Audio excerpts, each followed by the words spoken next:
Aloha. What's up, Penn Nation? You're now tuned into yet another edition of BJPenn.com Radio, the fighter's voice. As always, I'm your host, Jay Kinch, and we are back yet again. My apologies for last week. We missed you guys, but we're back with a great show, great guests, and more awesome conversations for you tonight. This is episode 81. We're getting closer and closer to that 100 mark. I can't wait. But again, it's a great show, good guests, and it's a pleasure to be here with you, my friends. As you guys already know, BJPenn.com/MMA news. Bookmark us. We are your premier source for all things mixed martial arts. Our team is always working hard to bring you guys the best, most reliable information, all the breaking news, the viral videos, exclusive content, everything you crave from the sport you love of mixed martial arts. BJPenn.com, the fighter's voice. We have got you covered, Penn Nation. Make sure you guys follow us on social media. Stay up to date. Get all the latest and greatest. You guys know what's up. We're the largest independently owned and operated MMA news site out there today. All of you folks at Penn Nation make that possible, so big thank you, big mahalo, guys. And as for tonight's guest list, 3 great conversations I hope you guys enjoy. We kick things off with good friend of the show, good friend of BJPenn.com, Alexander the Great Volkanovski. Still undefeated as a featherweight in the UFC. Alex just got the call for the biggest fight of his career so far. He's been campaigning for a top-ranked guy. He's finally got that guy facing number 10 ranked Darren Elkins at UFC Fight Night Boise on July 14th. Huge opportunity for Alex. He's very pumped up for the fight, as are we. So we're going to break down the matchup, talk a bit about how the fight got made, what he thinks of Darren as an opponent, as a person, finally coming over to compete in the States, which is something that Alex has talked about on this show numerous times. So again, good convo with Alex. I hope you guys enjoy it. Always a pleasure to have him on the show. And big thanks to him for speaking to us so early in the morning from down under in Australia. And our second guest on the show tonight, one of the huge winners coming out of UFC Chile in Santiago over the weekend. First round TKO victory over Jared Cannonier. Dominick the Devastator Reyes returns to the show to recap the win, talk about what's next, give us his thoughts on Chile, his experience there in the city of Santiago, and a whole lot more. Always a pleasure to speak with him. He's such a down-to-earth guy. I know you guys will like that convo as well. And closing out tonight's show, one of the athletes set to compete on the second season of Dana White's Tuesday Night Contender Series, fighting out of Jackson Wink MMA in Albuquerque, New Mexico, the man they call the Extraordinary Gentleman, Bevon Lewis. First time speaking with Bevon, and I gotta say, for a kid who's only got 5 professional fights in his career, he truly has a veteran's mentality already. Obviously, that lends itself to the camp he's with and the team he's with over at Jackson Wink MMA. But nonetheless, he's making his second appearance on Dana White's Tuesday Night Contender Series. He won his fight in the last season, but he was put on a developmental deal, an exclusive developmental deal with the UFC. So clearly, they see potential in Bevon. They want to build him up correctly and then bring him over into the big leagues. So we're going to talk a bit about the first experience on the show, the upcoming fight he has, what all of this means to him, his background as a martial artist, how he got into the sport, and a whole lot more. Again, first time speaking with Bevon. I thought it was great. I hope you guys do too. All right, so there you have it. We kick things off with Alexander Volkanovski, followed by Dominick Reyes, and closing things out with Bevon Lewis. Let's waste no time. We'll jump right into it. This is BJPenn.com Radio, the fighter's voice. I'm your host, Jay Kinch. Coming up next to kick things off tonight, Alexander the Great Volkanovski.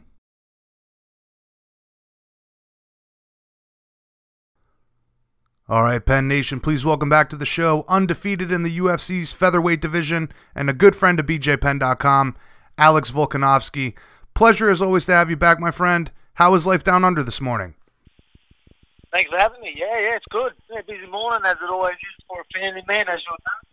So, as you'll know, since I delayed the call because I had to drop the kids off at school, but all good.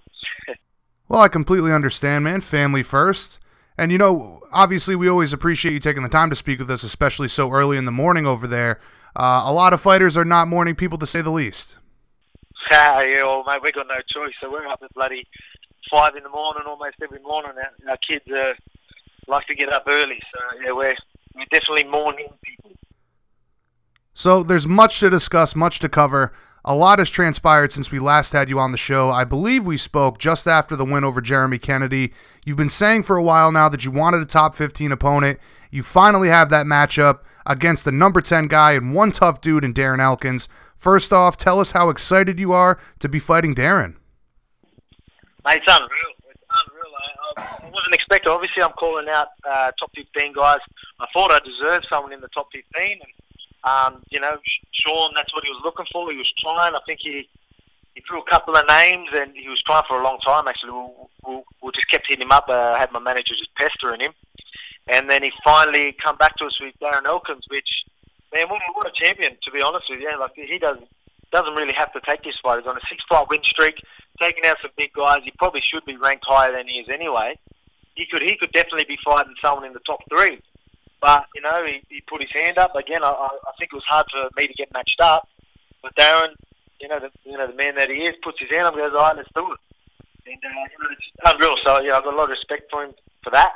He's a cool dude. He's good to watch, This is going to be an exciting fight, and a lot of people are amped up for it. So am I, I think, you know what I mean? He's a grinder, but, you know what I mean? So am I, and I just think I've got too many tools. Just the same as with Jeremy. I think you could see me finish it. You know what I mean? There's grinders, and then there's grinders that are really dangerous as well. Yeah, some of what you touched on there in regards to the matchmaking is something I wanted to get to here in a moment, but you guys have somewhat similar styles in that you both keep a high pace. You really grind guys down with those wrestling skills. Give us your thoughts on how you match up stylistically against Darren. Yeah, again, I just think I'm a bad matchup for him. I think I'm a bad matchup for all the grinders, because I know a lot of the grinders, they rely on their grinding pressure and, wearing them down and then finishing them at the end, you know what I mean, and things like that, or taking decisions or whatnot. Like, he's had, you know what I mean, let's be, he's one tough dude. He's been taking a lot of damage and then just grinds people out and then just takes them out right at the end. The thing is, I believe, I'm going to be doing the same thing to what the last few people, I'm going to be putting, I believe I'm going to be, giving him a bit of a touch-up, and then I won't gas. That's the problem. So I really think I'm just a bad matchup for him. Again, credit to him. He's an absolute gun. He's tough, and he's a grinder. He can go for days, but so can I. And at the end of the day, it's only 15 minutes in there, and neither one of us are going to tire out in the 15 minutes. But I believe I'm just too dangerous. I know that in our previous conversations, you've discussed wanting to showcase your striking ability in your fights moving forward, but is this a fight that you think you could possibly do that, or are you anticipating a war of attrition and a lot of grappling exchanges against Darren? Definitely you're going to see some striking. Definitely you'll be seeing some striking, so I will get to showcase some striking. The thing is, but like I say every time, you know what I mean, like last time I wanted to showcase the striking, because again, I go in there, I'm the type of person, I'm not a cocky guy, I know I can beat everyone, but I always plan, and I train for the worst. So I expect a grinding fight. I expect them to, they might get a takedown, and I have to work my way up. And I'm still, even though it won't surprise me if that doesn't go that way. But I mean, I'm always, preparing for a grinding fight just so I can get mentally prepared for it. If it happens, it won't break me. That's why I do the hard rounds. That's why I'm always fit and ready for the fight. But I mean, don't be surprised if he tries to take me down and I throw into the ground and just start. Beating him to a pulp, you know what I mean? Like, it happens time and time again. People grab a hold of me, and then, people say I'm small for this division, but they grab a hold of me, and I just feel so much stronger than them. I literally throw them, I'm like, man, I'm so much stronger than this guy, and then I just start pounding away. And it just keeps happening time and time again, even against the guys that are meant to be, the best MMA grapplers. Jeremy Kennedy was saying he's the best MMA grappler, and look what I made him look like. To be honest with you, again, I'm not cocky, but it's real. It's what's happening time and time again, and don't be surprised if it happens again. But I am ready to put a beating standing up, so I'm looking forward to it. Right. Well, I think it's one of those instances where obviously you want to show off your striking ability, but if the fight goes to the ground, you're so dominant there. Why would you not pursue the finish in that realm? Yeah, exactly right, man. I'm an MMA fighter.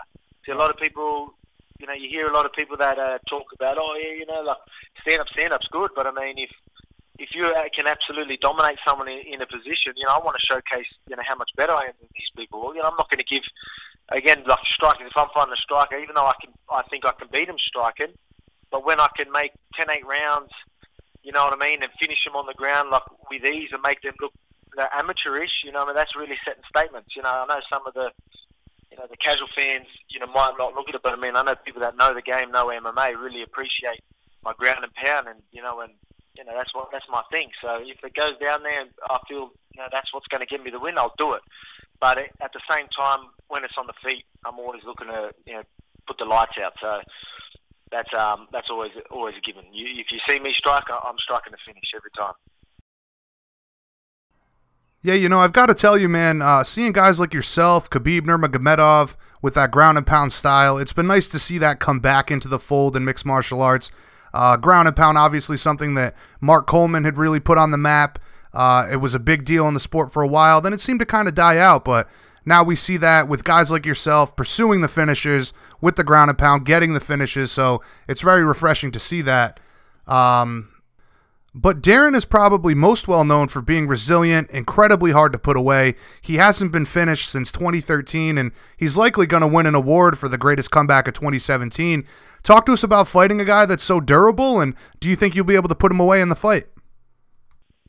Yeah, you'll definitely get the comeback of the year. That was amazing. I'm a fan of what he's done. You know what I mean? I love it. But at the same time, Mirsad Bektik, I think it's going to, be the same sort of way. I think he's going to. I can beat him everywhere. And then, but the thing is, you won't see me tire in the end. Where Mirsad Bektik tired, and again, I'm a grinder, but I am pretty explosive, and I've got all the tools as well. So I don't just rely on grinding people out. So that's, he's tough. I know he's durable. At the end of the day, if he really does take my damage and I can't put him to sleep, the ref can only watch so much. So yeah, look, again, he's a legit fighter. So I'm going to prepare for a 3-round war, but I honestly think I can finish him, and that'll look good. That'll be setting a statement if I could finish someone like Darren Elkins. Absolutely, absolutely. Now, getting back to what you were talking about earlier, you've said several times that you're looking to fight the bad guys in the division. However, Darren is pretty much universally liked across the board. While he may not be that bad guy character that you've been after, I'm sure that you're incredibly pleased to be fighting the number 10 ranked guy in the division. This is a big opportunity for you. Yeah, 100%. Look, obviously I want them bad guys, as I say, the bad guys. But, I just want them shit talkers. Again, we probably talked about this previously in other chats that, you get a lot of guys that like the trash talk, and they just try and, be like that. Look, I'll fight whoever. Ranked opponent is what I really want. At the end of the day, I want to shoot for these ranks. But if I can get one of them guys that talk a lot of shit as well, mate, that'll make the beating feel a lot more better. I'm a nice guy. I've got a job to do. But if I'm putting a beating on someone that likes to talk shit, even better. But at the same time, I've got a family, and winning, beating these top-ranked guys and shooting through and being a champion is going to be very successful, and that's how I can look after my family. So that's the main goal. I'm a family man, as I said before, and going out there and winning against ranked guys is more important than beating up bad guys. But if that opportunity comes, oh, mate, I'm looking forward to it.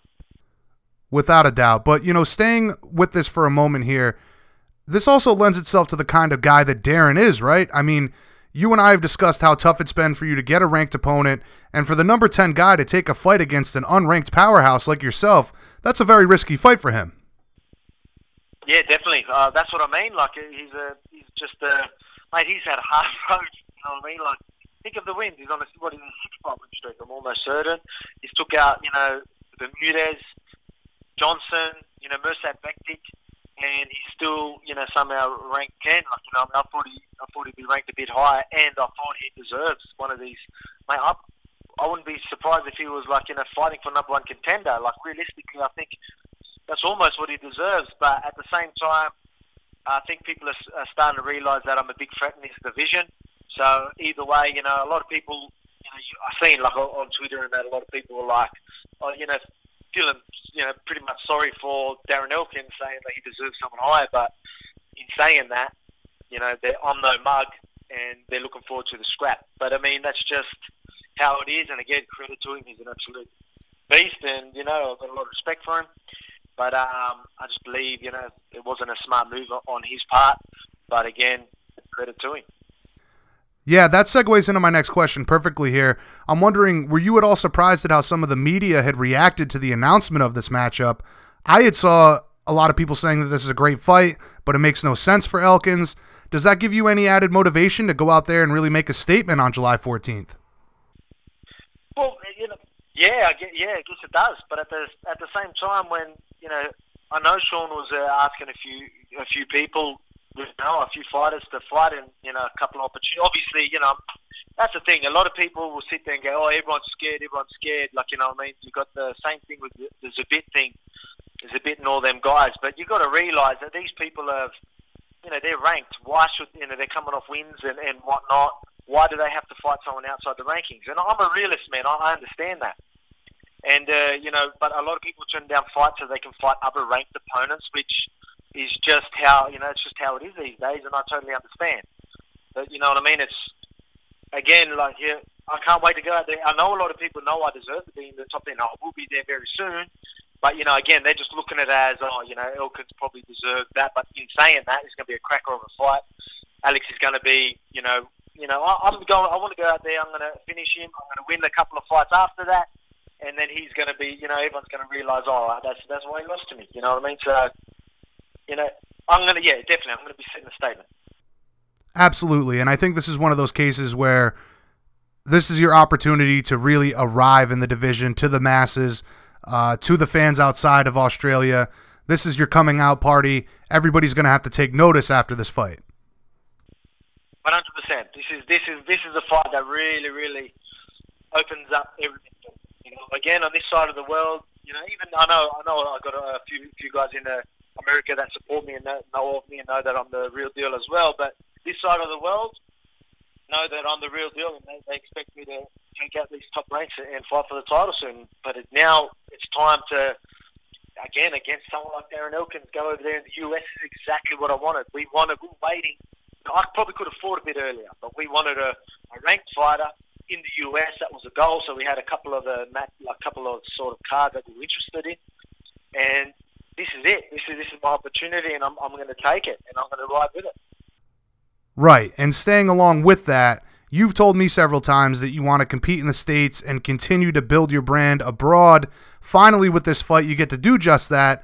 Obviously, Idaho isn't exactly a fight city like New York or Las Vegas, but tell us, how excited are you to come stateside and finally perform for all the fans here? Yeah, well, that's what I mean. Like about on this part of the world, everyone knows that I'm the real deal. But now I get to fight in the US, build the brand, you know what I mean, and really branch out, and showcase what I can do in the US. And that's what I mean by this fight, really opening the doors to a bigger, wide audience for me. And it's a cracker of a card. Like, I'll be honest with you, I didn't know where Boise was before this fight. Or Boise. Is it Boise or Boise? Yeah, it's Boise. Boise. All right, there you go. So, you know what I mean? Like, I didn't know about the place, but I mean, it's a cracker of a card. We've got a very good card, especially for a fight night. So, I mean, I can't wait. And, a lot of people are going to be tuning in, especially on that side of the world. And I just can't wait to take this opportunity and just really do my thing. Yeah, man, you're absolutely correct. This is a big opportunity for you. Can open a lot of doors here with the big win. But I'm wondering, is this going to be your first trip to the States? And if so, do you plan on bringing any of the family along with you? This is the first. I've been to the States a couple of times now. So I was there for the retreat. I went there for my honeymoon. And when I fought in like the US countries like and stuff like that, but that's maybe a little different. But you know what I mean. I'm actually going there with a couple of guys because me and my coach Joe Lopez, we're going to be heading over. Well, I'm doing a bit of my camp over there in New Zealand with Izzy, Dan Hooker, and a few of the guys over there. I did last camp as well, and we're going to actually all head up together for Vegas, and so I'll be there for 2 weeks before my fight. I want to adapt to the time. Time difference and things like that. And yes, I'll be there 2 weeks before, and I'll be, I've got a few people coming. Family, I don't think much of the family's going. It's a pretty far place to go, and realistically, they've got a very good seat, at their home watching it on TV. So Right.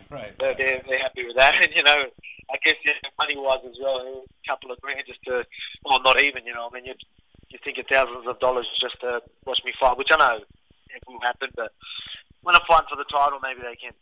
Right, and not to mention Boise, Idaho is not exactly a destination that warrants bringing the family over to the States.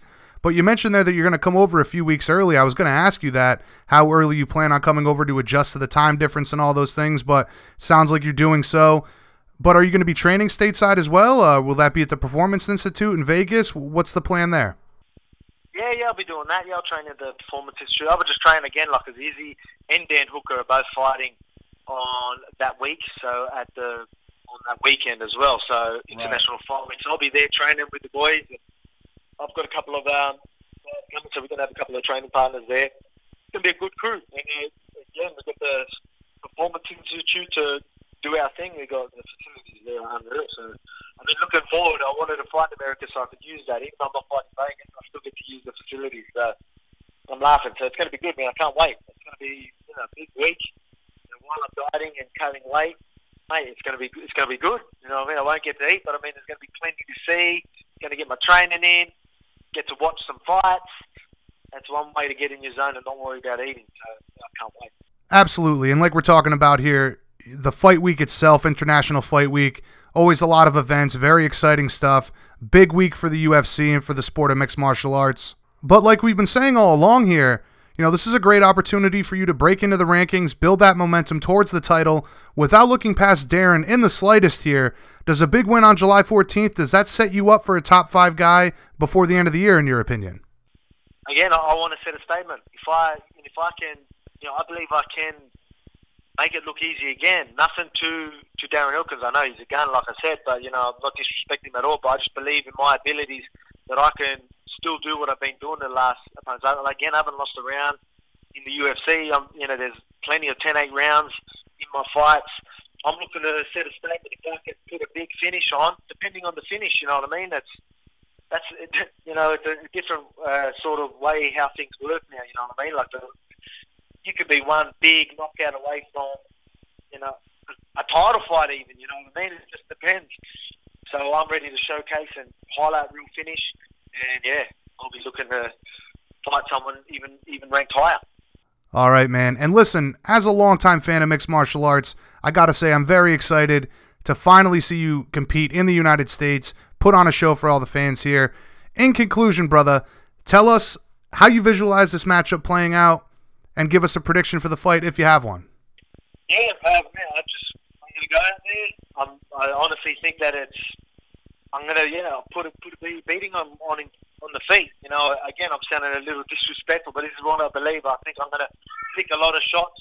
You know, he does take a lot of damage in his fights, and I believe I've got enough skills to do that.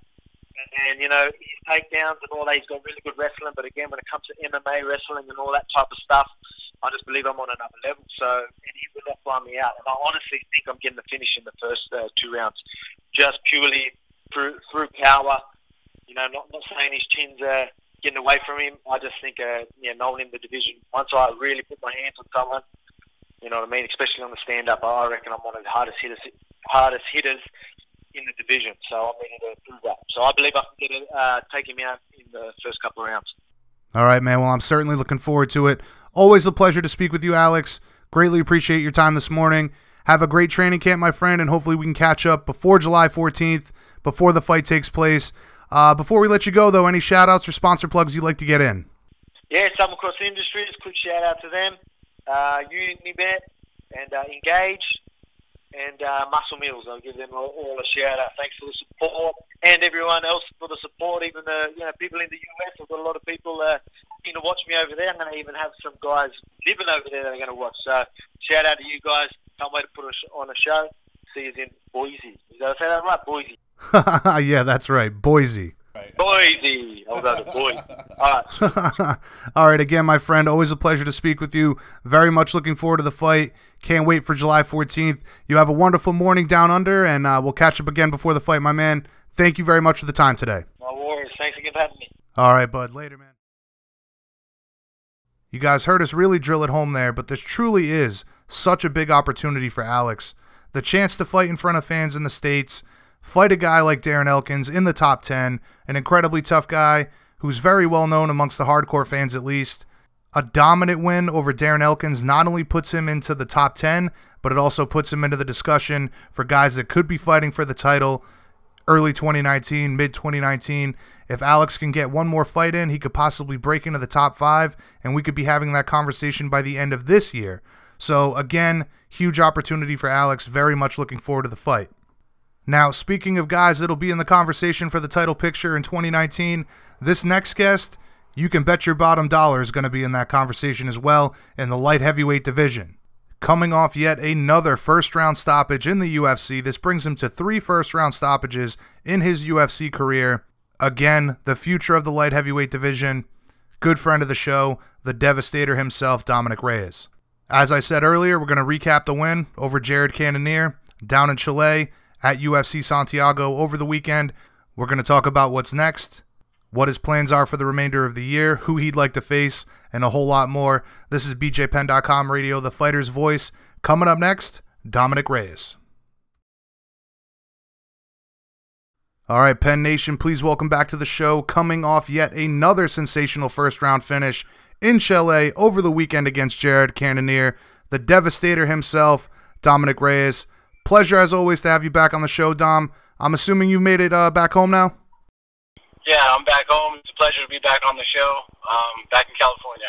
Very good, very good.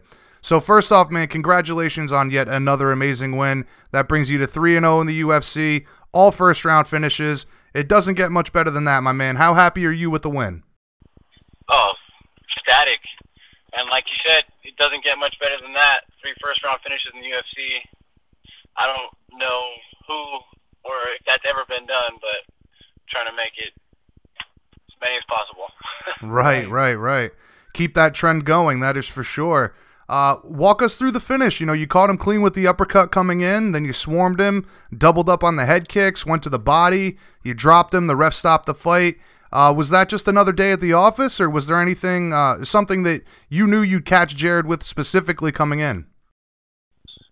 Yeah, I initially watching film, I knew the uppercut would be there. He's a shorter guy, and it just, the way he comes in with his overhands, I saw the uppercut there. I knew it would be dangerous because if it doesn't land, he's landing. So it was all about timing and really getting his rhythm. And then once I got his rhythm and his timing, that's when I did it. But yeah, it was pretty much another day in the office, man. Showing up, you've seen what looks he's going to give me, and then adjusting based off of that. Well, it certainly didn't take you much time, man. That is for sure. As always, everything looked on point. The head movement was impressive. Cobra Kai never dies, my man. Cobra Kai never dies. Hey, was Joe in your corner for this one? Unfortunately, I only got to see the highlight. Yeah, he was in my corner, and my brother, and then my mid-man, Nightshade. Cool. Very good. Very good. So Jared was clearly unhappy with the stoppage. I'm sure you've had a chance to watch your handiwork a few times over now. What did you think? Should the ref have let it go a bit longer? If I was Jared, I would have been mad initially too. But from my perspective, and then from Mark's perspective, he was on skates for a good while there. And every time I connected, it put him even further on skates. So if you watch it in like slow motion or real time, you'll see that he's hurt and he's not answering back. He's just taking shot after shot, and then he finally goes out. I thought it was a good stoppage. Me personally, like I said, I would have been mad initially, but then watching the fight, I would have been, thankful to not get unnecessary punishment, after I'm already knocked out. Right, and that's kind of how that goes usually, right? I mean, a guy gets dropped, he gets right back to his feet, protests the stoppage, but at the end of the day, when you go back and look at the film, you've got to agree with the referee's decision. Absolutely. Okay. So, like a true professional that you are, man, you went in there, you shook his hand after the fight. What did he say to you there? I don't know if I'm allowed to curse on this show. Absolutely. He said, hey, man, good job, but fuck you. No way, that's what he said. Yeah, and I was like, all right, man, I respect that for sure. Wow. Okay, so I mean, you got to give him the benefit of the doubt after just getting finished, but it sounds like he's a little salty on that one. Well, no, I mean, we just fought, you know, it's one of those things, you know, we put everything into this, you know, and losing, you know, getting knocked out, it's kind of like, you know, F you, man, but good job. I respect that. Yeah, I was going to say, so you don't take any offense to that? That's just kind of... No, it wasn't in an offensive way or anything like that. It was just like, you know, being a competitor, you know, I would feel the same way. I'd be like, man, fuck you, but you won, so good job. You know, it's just how it is. Right, right. Now, I know I've asked you this before, but when you're finishing these guys so quickly, I mean, obviously you want to go in there, get the early finish, get out of there and collect the check, but do you at all wish that someone is going to challenge you a bit more, or is that just going to come with time as you progress up the ranks? I guess that'll come with time. I was honestly, in the interview before, I told you I was hoping that his chin would hold up and, you know, I'd get to, you know, really do some different things out there, but it just didn't happen that way. But yeah, I mean, I'm continuing to, you know, take tough fights and find the guys, you know, that's going to push me to the next level and really make me have to dig deep for it. It helps to be able to dig deep and practice all the time and go to that deep water. But I would like to test it in a fight. But if I don't have to, then heck yeah. But if not, then not. Right. Well, it's one of those things, like, as a professional athlete, you want to be tested, but at the same time, if you can go your whole career finishing guys in the first round, you're going to take that as well. Oh, absolutely. Absolutely. Like, there's no better way for it to go. Like, no matter what scenario you put in your head, there's nothing better than finishing in the first round. Absolutely. Now, speaking of collecting checks, man, there were so many finishes on the card. It must be a bummer to not get that bonus when you finish a guy in the first in the way you did. Yeah, it's definitely a bummer, man. I'm still on the rookie contract, so it would help a lot, but it is what it is, you know. Right. All I can do is just keep doing what I'm doing, and those first round finishes mean something come negotiation time. Absolutely, absolutely. How many fights do you have left on your contract? I believe one. Right. Well, hey, man, another first-round finish, impressive fashion like that, you'll have a lot more to go to the bargaining table with, that's for sure. Oh, yeah. Oh, yeah. Now, but honestly, man, it's just so fun going out there and being able to do this and perform. Like, I was relaxed, I was confident, I was nervous, but at the end of the day, I was having fun, so that's all you could ask for. Absolutely. And I got to say, man, for a guy that's, you know, you don't have a long career in the professional realm like some of these other guys will, but your composure level, I mean, it's that of a champion already. I mean, I'm sure everybody sees that in the gym, but do you think that maybe the guys in the division are finally starting to take notice that you are that guy to keep your eye on? Yeah, I'm definitely not one you want to take lightly or look past. You know, I from going forward, I expect to get the best from guys. Like, I feel like that was the best Jared Cannonier we've seen in a while, to be honest with you. Like, did you see the shape he was in? Yeah, he looked good, man. He was in ridiculous shape. And honestly, I feel I'll be getting that going forward, you know, the best from guys. And that's what I hope for, to be honest with you. This way I could get the toughest tests and there's no excuses after the fight. Right, and that goes back to finally getting a guy that's going to challenge you in there. Exactly. Right, right. So tell us about the experience of Chile, man. I know you said that you typically try to enjoy the city and the culture on fight week. What did you think of Santiago? Santiago was a cool city. The architecture there was very nice. A lot of different styles of architecture was really pretty cool. Really big city. A lot of people in that city. But everybody was very nice and accommodating. We had questions, people had answers, and they would do the best, you know, if we had direction issues, people would take us there themselves. So, good people. The crowd was amazing. I mean, they were cheering, they were clapping, they were staying quiet. You know, it was, if you got out of a takedown or took someone down, they would clap. If there was a big punch, they would cheer. And then they would get raucous and rowdy during finishing sequences. So it was like the ideal crowd. They were educated on support, and they made it fun in there, man. I got a lot of energy from the crowd. Yeah, you make a great point there. They kind of had a little bit of everything, you know, that Japanese style of being quiet during some points, cheering at others. You make a great point there. But in regards to the noise, you know, the announcers there were talking about how it was one of the loudest crowds they had ever been around. Did it feel the same way to you? Oh, yeah. If I compare that to Oklahoma City, because I was on the main card at Oklahoma City as well, so, like, it was, like, filled at that time. And I think the way that Santiago is built, I don't know if it holds more people, but the acoustics in there were crazy. Like, it was echoing. It was super loud. Super, super loud. It was the loudest I've been in so far. Wow. Well, hopefully it only gets louder as you progress through your career, man. Yeah, that's it. I love the crowds, man. I love the energy that they bring. So the more the merrier. Absolutely, and you definitely put on a great show for the fans. So there's no doubt they'll continue to cheer for you. But looking ahead, what's next, man? I'm sure your team is going to be looking for a ranked opponent next. Any idea who makes sense for you, or when you'd like to get back in there? Yeah, like I said after the fight, I would like to fight Jordan Johnson. He is ranked. I don't know if he's going to be ranked after this week, because I might bump him out. But right. I don't know. My manager wants me to look forward. You know, he thinks Jordan's a little bit behind me now, but we'll see. We'll see, man. Well, yeah, you know, I know that fight makes sense to you, but I personally feel like maybe Misha Serkinov or a Corey Anderson. I don't think either one of them has a dance partner right now. Those would make a lot of sense. Either of those matchups interest you, or are you looking more from a standpoint of stack them up and you'll knock them down, whoever it may be? It's kind of a little bit of everything right now. I'm still kind of processing it. I have an idea of what I want, and I guess we'll see what the UFC has in mind as well, because you know we got to meet and get on the same page about what's next going forward. But all those sound like good opponents, man.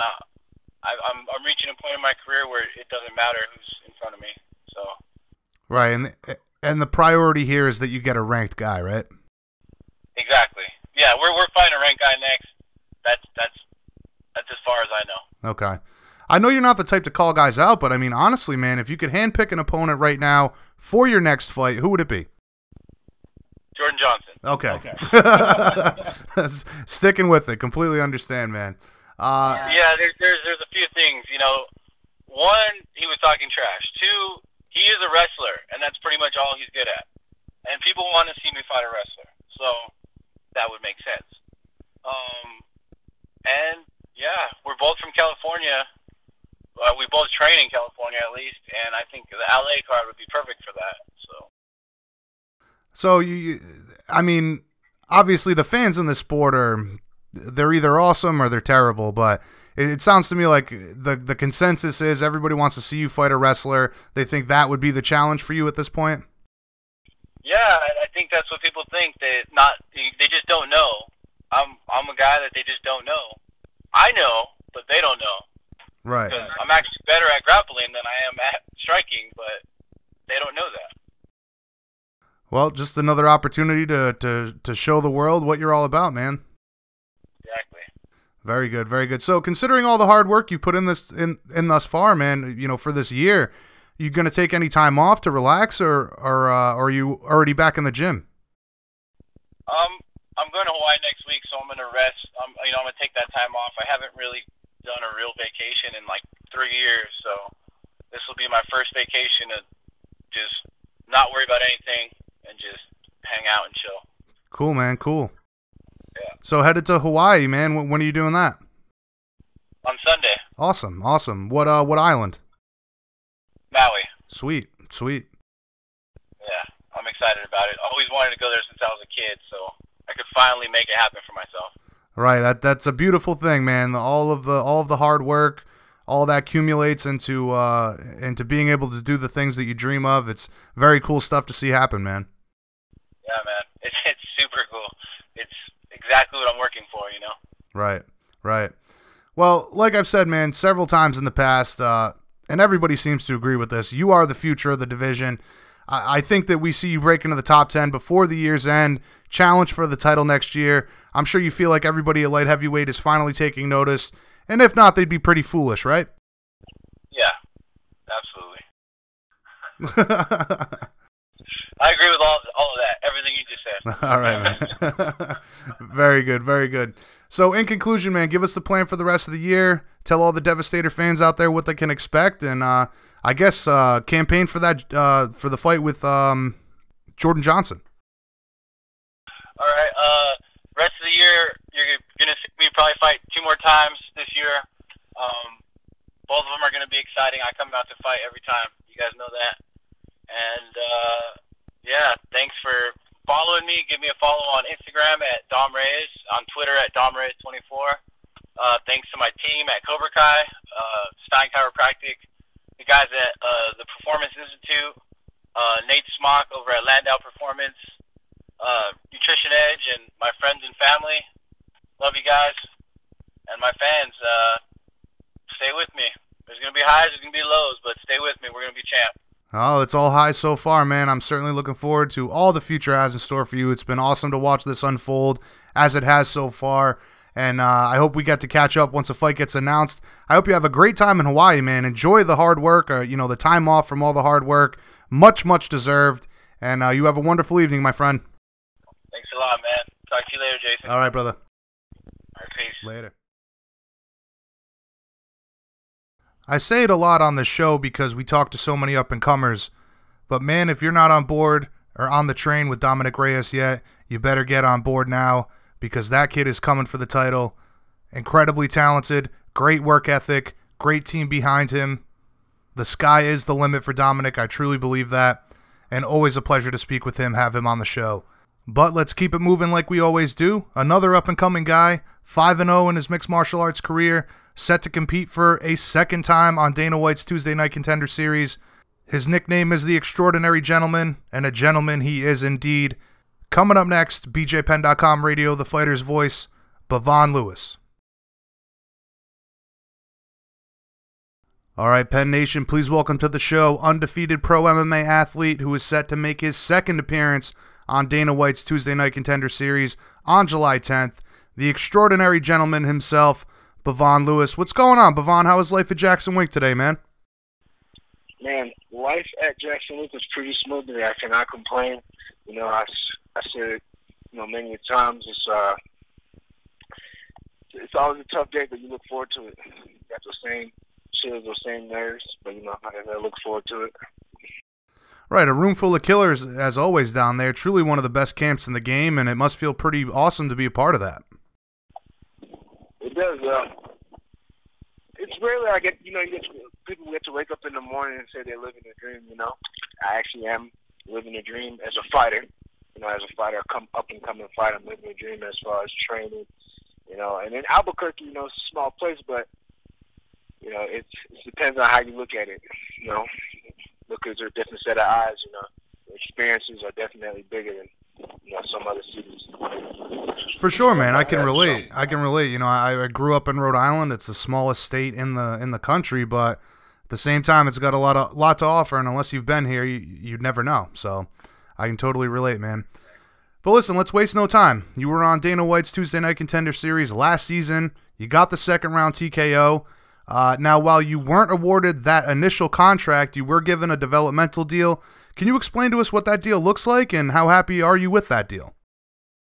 I'm actually very happy with that deal. At first, you go in there and you get a knockout, you're like, man, I want to get on the big show. But then you take a step back and you really look at it as a true mixed martial artist, and you think, all right, maybe I am ready. But at the same time, let's just keep going through this process. But that developmental program, what I like to look at it as a scholarship.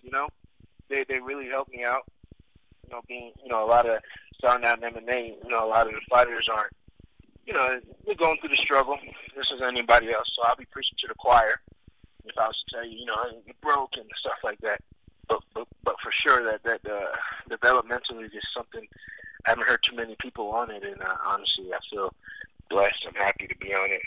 Be one of the first of many. Hopefully, opens up the way for other guys to get on it too. So basically, it's like you're on your way to the big leagues, but they're moving you along incrementally. Does that sound accurate? Right.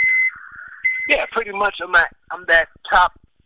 I like to look at I'm that top D1, D1, whatever you want to look at, wrestler or football player. You know, I'm at that level to where they feel, a few more fights would definitely put me in track to having a good career in the UFC. Absolutely. And it must feel pretty good to know that Dana White and the UFC see all that potential in you and want to build you up the right way. Right, exactly. I don't want to go to UFC and have a couple fights good and then a few fights bad and then I'm out on my ass and I have to do it again. I want to get there, stay there. I choose when I leave, Absolutely. And, I talk to a lot of fighters about this, especially up-and-coming guys. It feels like sometimes you're pushed into the big fights too quickly and things progress too quickly, when in reality sometimes you need maybe your coaches or the promotion, whoever it may be. Somebody needs to tell you kind of to step back and build this thing up slowly so that when you get to the top, you're ready for the top. And I think this is kind of an instance like that. Yeah, I really agree. I mean, without the team, I have a fam, a good support base back at home and stuff like this. So they definitely are looking out, but they don't know MMA too well. I'm at a gym to where these guys been around in the game from the beginning, and they're still going. We're still going hard right now, and the sport isn't even as big as it could be. And looking back, not looking back, but years down the line, people are gonna look back, and then I'll be definitely a pioneer of a pioneer of the sport. For sure, and like you said, man, it's kind of one of those instances where this hasn't really been done yet, but in the future it will be, and like you said, you will be a pioneer of that, so very cool stuff. But you're coming off this win over Colin Huckbody at LFA 48. Just give us a recap of that fight, man. Man, in that fight, I definitely wanted to put him out. I really, really wanted to get rid of him. I didn't feel like, as fighters, we definitely show each other that respect, but I do believe that I am at a different level than he was. I honestly didn't feel like I put that, I don't feel like I put that into people's minds, but it will be a different look come July 10th. Colin Huckbody, again, after I realized that the fight wasn't going my way, I just found a way to put it in cruise control and completely trying to shut him down as best as I could and still get out with the dub.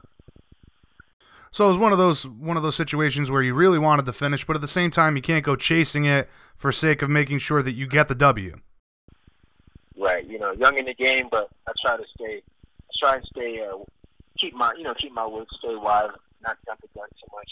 It's sad seeing, like we were talking earlier, you said that some guys want to keep fighting, jump early into the higher experience, and I do believe there is levels to it. If you're smart, you'll have a great career, and if you have the right people behind you, definitely have a really successful career. I'm more of a, I don't like to sit back and watch, but I definitely do find a lot of success in how I've been going about it. Don't like taking close to a year off, but I do believe if I get a good win, I want to go back and look on what I could have done better or stuff like things like that. Just keep growing. I'm sure we all want to keep growing. We all want to fight at the same time. Absolutely, man. And I think that you definitely sound wise beyond your years, and I'm sure that lends itself to, like you said, the people you're surrounded with, the team you're with, all of those things are certainly incredibly beneficial to a guy coming up in your position. So, hats off to you there, man. I mean, it sounds like you already have that true veterans mentality about this game, and that's only going to benefit you going forward. But looking ahead now, you're slated to face Alton Cunningham on July 10th. What can you tell us, if anything, about your opponent? Alton Cunningham, what is he? So I'd say he's from Minnesota, right? He has good striking. I think that's what his highlights are. His striking, that's what's on display. What else I know about him?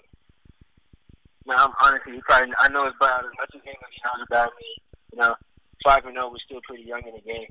But, going towards his contender series, I feel like I'm coming back. I have that. I want to look at it as what do you call those, advantages. But I do feel like alumni. I've been there before. Definitely experienced. It's a different setting from what we are accustomed to, and I just take that as an advantage and use it to the best of my ability. Yeah, it definitely seems, just the setting alone of the Tuesday Night Contender Series, you know, how intimate it is, having your family there, that's got to be a really different experience from competing in, say, the LFA. Yeah, LFA was, so I would say Contender Series was a bigger show, but then when you look at the last LFA I was on, that was a pretty big show. The venue was beautiful, downtown Minneapolis, everything was just, it was going on at such a great time. You know, the weather was really good, so it felt pretty large. It was pretty large, actually. I'm not gonna front. It was a large show for me. Right.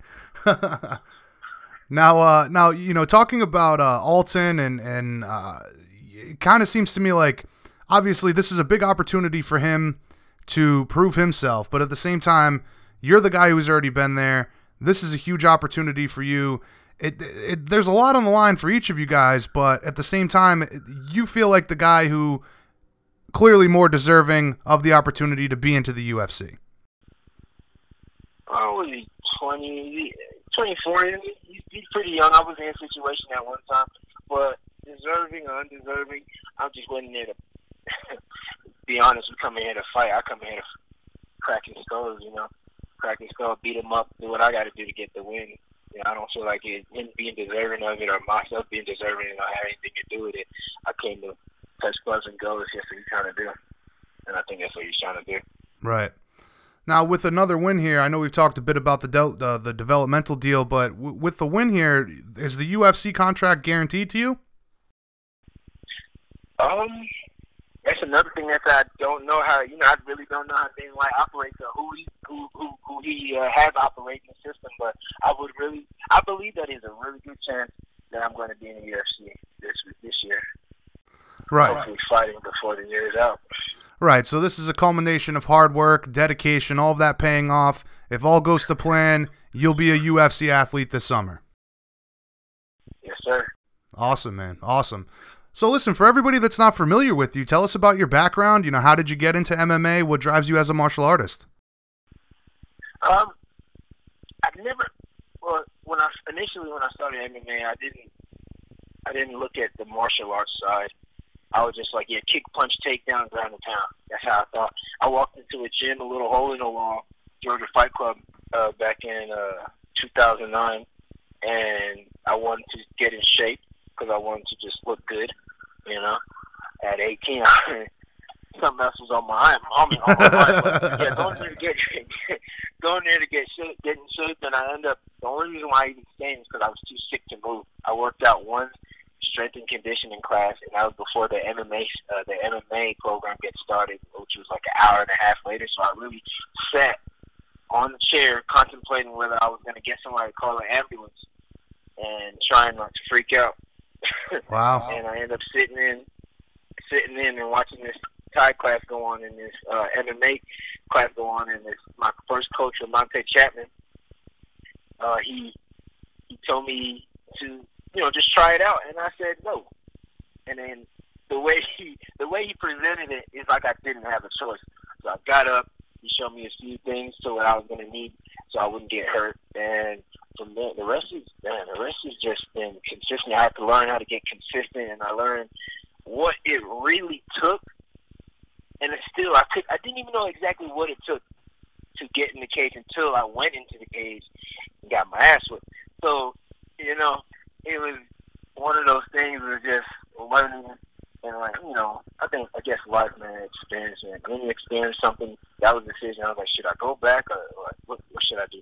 And after my first fight as an amateur, you know, I lost that one, and I still wanted to do it because I didn't think I should have lost, even though I never had a fight, even though I didn't have I had an athletic background, but I didn't have anything that tailored me for this sport that I was going into, and you know, I said, yeah, I'll go in there again, and you know, being, you know, so young, and I didn't understand, like, it's definitely all mental. trainer. And, I mean, I'm sure you know that it's all mental. And once you learn how to stay consistent and stay true to yourself, well, that's how I came up. I stay consistent, stay true to myself. And so it sounds like initially you were a little bit reluctant. Yeah, it was definitely. I mean, who you see a lot of people, and I think I was one of them. Like, who can get in the ring and get punched in the face? Right. And I am one of those guys. It's a weird thing. It's a challenge. It's adrenaline. You know, you could also say it's the challenge itself. It's be the bigger guy, the bigger man, the number one at the time. And then later on, I start seeing the martial arts side of it, and I still want to be the number one, the bigger man. But there's definitely a martial arts side of it. You know, everybody needs to have that outlet and stuff like that, man. If you know, hopefully what I'm saying, it gives anybody an idea of what I'm talking about, or it's not even to MMA or to anything else. You know, just definitely you got to find a love for whatever you do, and I love this sport. Yeah, I think that regardless of how you get into it, at one point or another, to be a professional athlete in this sport at your level, you have to fall in love with it at some point. Even if that love fades and you eventually start to hate it, that love will come back. I think that, you know, you see that with every fighter at one point in their career that they're going to hate it a bit, but at the same time, you do have to love this game to be involved in it. Yes, sir. All right, so obviously with so many great guys on your team, man, you have plenty of people to draw inspiration from. Who has inspired you most in this game so far? Holly Holm is definitely a big experience. If we're going to talk about, you know, the level that you want to get to, Holly Holm, John Jones, I'm sure you know of the two, you know, those two are the big names that's at the gym. Carlos Condit, but who I really did is Will Santiago. He's actually fighting on the Contender Series as well. That guy, you know, he's been through a lot. Not my story to tell, but if you listen to him, or if anyone listens to him, if they ever had the time to listen to him, hear what he got to say and see what he went through and what he's doing now compared to what he was doing before. You know, there's definitely inspiration. He's a bad motherfucker. I mean, sorry, he's a bad dude. No, you can swear, man. We're not PG-13 here. All right, cool. Yeah, you know, he's a bad motherfucker, and I respect him to the fullest, and I wish him nothing but the best in life. Yeah, I'll tell you, man, I talk about this all the time on the show, but this sport is all about characters and stories, and when you see guys like that have inspirational stories or came from a tough background or whatever the case is, I mean, the characters in this sport are really what drives the fans to be so hardcore towards all of these athletes. Yeah. So I would agree with you, man. Yeah. I don't know if it's because I'm in the sport, so I hear so much about it, but I haven't met the fans that for another sport like that I have for MMA, because everybody there's team, you know, you have your gyms, and then it's a solo, you're in there solo, so when you keep stats and you keep track of these guys, in, you know, their personal life and, you know, their sport life, you get addicted to it and you want to know what's next for them. I mean, we're pretty much entertainers, right? Absolutely. Absolutely. And at the end of the day, the fans drive the sport, so it's cool to hear a young up-and-comer like yourself, you know, give all the credit to the fans in that regard. But, you know, you mentioned John Jones there, man. All the comparisons between you and John Jones, I know you've said that, you know, you do look to emulate him in a lot of ways, but do you get a chance to work with him at all in the gym? Oh, for sure. He's available to whoever, you know, to whoever he feels needs the help or, you know, deserves the help. I don't really know how he operates, but I've worked with him a few times, and you know, it's a lot compared to, you know, 1 minute you're deciding whether you should stay one place or take your journey across the state. So to work with him is definitely a big deal to me. You know, it doesn't matter what anybody says. It's a big deal to me. I appreciate that. You know, it's a blessing to me, and I'm gonna continue to work with him as long as he got the, you know, the work to give. Absolutely, man. And, you know, being arguably the greatest of all time, there aren't many better options for an up-and-comer like yourself to try to emulate. So, you know, I think that you're on the right track there. But I'm wondering how much of that is like more about the coaching at Jackson Winklejohn. I feel like they've always embraced the creativity of their athletes. It's amazing, isn't it? You know, you don't get two people that look the same in there. as much as they can compare me to John or other guys to Carlos or anything like that, everybody has their own their unique style. There's a couple bases that we all learn from, and I guess people will be able to see that throughout the fights. If you watch a couple teammates fight, you'll be able to see what we thrive at and what we like to do and stuff like that. But no one is exactly the same. I think that's what makes.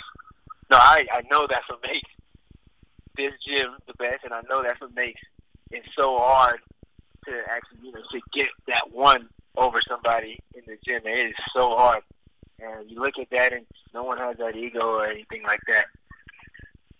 No one has that ego, and then it's all love. It's all love and competition. You don't want to beat the guys up in the gym. You want to beat the guys up outside of the gym where it counts, where it matters. Right. But, again, I just feel like you watch everybody from that gym and you watch the stuff, like you said, Carlos, John. I mean, you could go down the list. I do greatly appreciate how much they embrace the creativity, because you see in so many other gyms in this sport, I mean, boxing, Muay Thai, you name it, everything gets so robotic at some points. And, yeah, it does. It gets boring, too. And then you get these guys out of here, and then they do something amazing, and it starts a trend. I believe this gym here have some of the best trendsetters. We had the most consistent trendsetters here as far as a move, or I don't know, maybe a lifestyle or something like that. True. I do believe that, and the coaches really do embrace it. Like you said, they embrace it. They encourage you to do it. You don't do anything simple. Right, anything simple. I was just going to say, and again, going back to, the characters of this sport, you really do need that individuality to stand out, and I think that's very, very important. So, kudos to that team for always embracing that. But moving on here, man, I know you've said that you want to be champion. Anybody in the sport should have that same mindset, in my opinion. But as far as immediate goals go for you, what are your plans for 2018, early 2019? I want to find the UFC before the 2018 is over, and I want to open up 2019 with another win in the UFC. So championship. I've always said champion. I never said it as much as I always said legend. I'm trying to be that living legend, that still active legend. I think I said that a few times. That's my goal. So you get the win in the summer, fight again in the promotion before the end of the year, and then start off 2019 right with another win. Yes, sir. All right, cool, man. Listen, it's been an absolute pleasure to speak with you. I certainly look forward to the fight. All the future has in store for you. I hope we can catch up when the fight gets a little closer. In conclusion, man, how do you visualize the sophomore appearance on the Contender Series playing out? And do you have a prediction? So pretty much, whenever we fly out to Vegas, we touch down. Game face on already, but we're still trying to have fun. We have the weigh-ins. Actually, the weigh-ins is my favorite part. But we do the weigh-ins. We see what each other about. Wake up in the morning, have a good meal. We run it back on the Contender Series. Or at least I run it back in the Contender Series, and I definitely look for the finish, but I'm not sure which round. I mean, it's only like 7 weeks to figure that out. If we talk again, I have a more definite answer for you. Right. It's a little early for that. But real quick, man, your favorite part is the weigh-in? My favorite part is the weigh-in. Wow. What can you elaborate on that a bit more? Is it just, that first time of looking into your opponent's eyes, or do you enjoy the weight cut? Yeah, I get to look at him. I mean, to me, the weight cut is not that hard. I mean, I'm on U8. I'm still in U85. Most of my career was at 70, and moving up, I don't have to cut that much weight. I have a lot of energy. I'm always happy at the. I'm not even gonna say happy. I'm cool with the weigh-in. I'm cool with the weigh-in. The fight is not even until after that, so there's no reason to look at that. For that moment, we stare at each other right before, after we weigh in and stuff like that. That's the part that I really look forward to. It can always change the next day. He may look sourpuss, like a sourpuss the one time, and he looks ready to go the next time. But I think we all ready to go at that point. But yeah, weigh-ins is my favorite. It's just something about it. I can't really put the word on it, but definitely that good part. Wow, that's cool, man. I think that's the first time I've ever heard that. So kudos to you, man, for being one of the first guys I've interviewed that says you enjoy the weigh-in. That's awesome. Cool. Thank you. All right, listen, again, man, it's been a pleasure speaking with you. Looking forward to the fight, and again, I hope we can catch up again soon. Any shout-outs or sponsor plugs you'd like to get in before we let you go? I'll take I like to give a shout out to the coaches, all the coaches at Jackson League. Everybody puts in their work for the students. You know, they do their job and more. You know, they're always active in your life. Then I got my younger brother. He's another up and coming professional fighter at 145, Bevon Lewis. Give him a shout out every day. He got my back every day, every camp since 2009, and that is all. All right, man. And real quick, where can everybody find you on social media? You can find me on Instagram at BVONKL. Some people call it Bevonko. I think all my social media trend off of that. So Twitter, Instagram, and Facebook is just my name. I recently started a fan page on that to help me, get the following that I need to, get that, get the success. All right, very good, man. Cool. Yeah, and again, I appreciate you too, man. Thanks for giving me that call, taking the time out. Yeah, no, absolutely, man. Again, a great conversation. I look forward to the next one. You have a wonderful evening, my friend. You too, bro. All right, buddy. Thank you. Later. So make sure you guys tune in. Dana White's Tuesday Night Contender Series, July 10th. Watch Bevon Lewis take on Alton Cunningham.